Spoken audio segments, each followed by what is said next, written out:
Hello, my name is Jerome Scharoff, and I'm a matrimonial attorney here in Garden City. And today I wanted to take a few minutes to discuss with you prenuptial agreements and postnuptial agreements. Prenuptial and postnuptial agreements are legal contracts that couples enter into before or after their marriage. Prenuptial agreement is an agreement that is entered into prior to marriage. A postnuptial agreement is an agreement that is entered into after the marriage.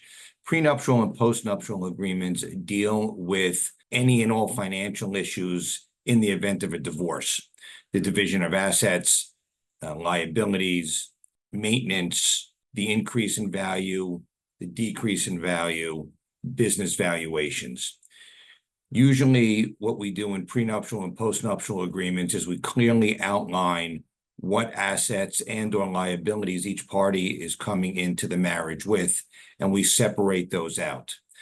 Usually the biggest issue in a prenuptial and or postnuptial agreement is how we classify assets going forward. Under New York state law, assets that are acquired and liabilities that are acquired during the marriage would typically become a marital asset, irregardless of whose name it's in. So, for example, if one party accumulates $100,000 during the marriage and it is kept in one person's name alone, that asset is still subject to equitable distribution, which usually means a 50-50 split for the most part.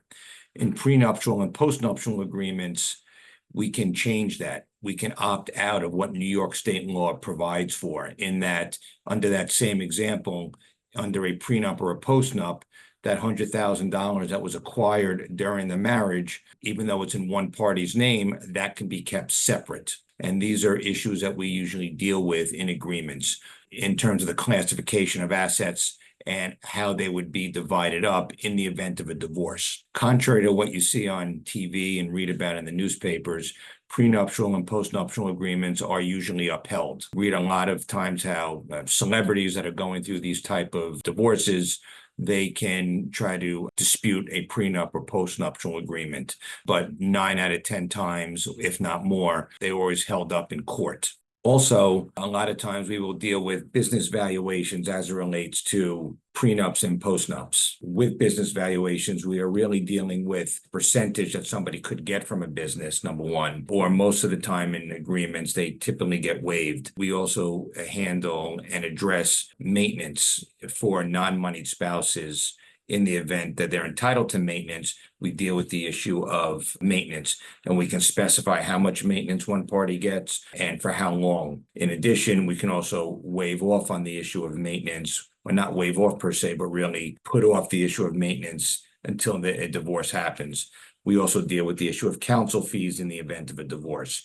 Usually under New York state law, the moneyed spouse has to pay for or contribute towards counsel fees for the non-moneyed spouse. However, a lot of times in prenuptial and postnuptial agreements, there is a waiver of counsel fees for the non-moneyed spouse. In order to avoid prenuptial agreements and postnuptial agreements being challenged, it is best that these agreements get done with sufficient time prior to the marriage. The longer period of time that the agreements are done prior to the marriage, the better the chances of the agreement are better at being held up if challenged. If you have any questions regarding prenuptial and postnuptial agreements, please feel free to contact me at the number and or email listed below. Thank you.